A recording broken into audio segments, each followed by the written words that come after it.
Nellore municipal corporation లో కూడా తెలుగుదేశం పార్టీకి గట్టి ఎదురు దెబ్బ తగిలే సూచనలే కనిపిస్తున్నాయి. కడపలో సీనియర్ రిపీట్ అయ్యేలాగా ఉంది. కడపలో వైసీపీ నుంచి మేయర్ గా ఉన్న సురేష్ బాబుపై అధికార బలాన్ని ఉపయోగించి అనర్హత వేటు వేయించగలిగారు. అయితే మళ్ళీ మేయర్ ఎన్నిక జరిగే సమయానికి తెలుగుదేశం పార్టీ ఈక్వేషన్ పారలేదు. పెద్ద ఎత్తున వైసీపీ నుంచి కార్పొరేటర్లు వచ్చేస్తారు. దాంతో కడప మేయర్ స్థానం తమ సొంతమవుతుందని తెలుగుదేశం పార్టీ భావించింది. చివరకు అటువైపు ప్రయత్నాలు ఫలించకపోవడంతో చివరకు తెలుగుదేశం పార్టీ కడప మేయర్ ఎన్నికకు దూరంగా ఉండాల్సిన పరిస్థితి వచ్చింది.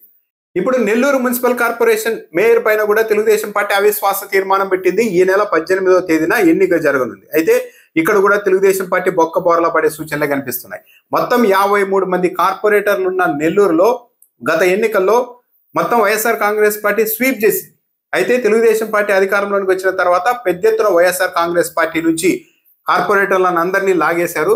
దాంతో తెలుగుదేశం పార్టీ బలం 42కు చేరింది. హఠాత్తుగా 42 మంది ఉన్నారు కాబట్టి ఈజీగా మేయర్ స్థానం తమకే వస్తుంది, అవిశ్వాసం నెగ్గుతుందని తెలుగుదేశం పార్టీ భావిస్తూ వచ్చింది. కానీ మళ్ళీ 5 మంది వైసీపీ కార్పొరేటర్లు తిరిగి వైసీపీలోనికి వచ్చేశారు, ఫిరాయించిన కార్పొరేటర్లు.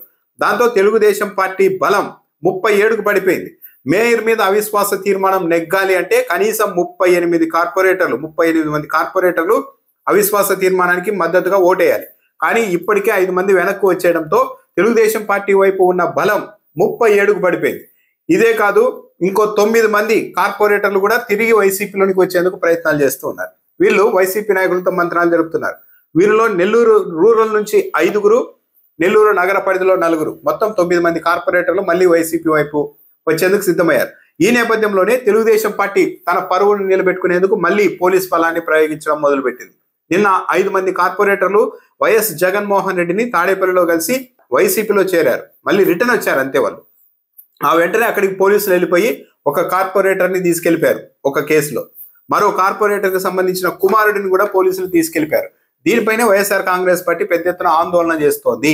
కావాలనే నెల్లూరు మేయర్ పదవి సొంతం చేసుకోవడానికి అవిశ్వాస తీర్మానం నెగ్గకపోతే మంత్రి నారాయణ పరువు పోతుందన్న ఉద్దేశంతోనే మంత్రి నారాయణ డైరెక్షన్ లోనే పోలీసులు ఇంత పబ్లిక్ గా వెళ్లి జగన్మోహన్ రెడ్డిని కలిసి బయటకు రాగానే తీసుకెళ్లిపోయారు. ఇదంతా ప్రస్తుతం అయితే తెలుగుదేశం పార్టీ తరఫున 37 మంది కార్పొరేటర్లు ఉన్నారు. కానీ అవిశ్వాసం నెగ్గాలంటే 38 మంది కార్పొరేటర్లు మద్దతు తెలపాలి. టీడీపీ దగ్గర ఆ సంఖ్యాబలం లేదు. అందుకే ఒక కార్పొరేటర్ని కిడ్నాప్ చేసి తీసుకెళ్లారు పోలీసుల ద్వారా.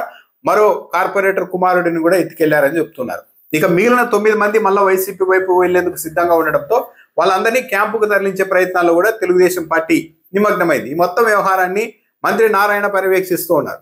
సో ఈ నెల 18వ తేదీన నెల్లూరు మున్సిపల్ కార్పొరేషన్ మేయర్ పైన తెలుగుదేశం పార్టీ ప్రవేశపెట్టిన అవిశ్వాస తీర్మానంపై ఓటింగ్ జరుగుతుంది. ఆ రోజు ఏం జరుగుతుంది అన్నది చూడాలి. అయితే ఇక్కడ గమనించాల్సిన విషయం ఏంటి అంటే, ఆంధ్రజ్యోతి పత్రికలో ఒక లైన్ రాశారు. 5 మంది కార్పొరేటర్లు తిరిగి వైసీపీ వైపు వెళ్లారు, వీళ్లకు వైసీపీ భారీగా రేటు కట్టడం వల్లే వాళ్ళంతా వెనక్కి వెళ్ళిపోయారని రాశారు. ఇవే పత్రికలు, ఇవే మీడియాలు వైసీపీ నుంచి గెలిచిన కార్పొరేటర్లు తెలుగుదేశం పార్టీలోనికి మూకుమ్మడిగా వెళ్ళినప్పుడు మాత్రం అభివృద్ధిని చూసి వాళ్ళు కూడా అభివృద్ధిలో భాగస్వాములై కేరింతలు కొట్టడానికి వెళ్ళిపోయారు అని రాశారు.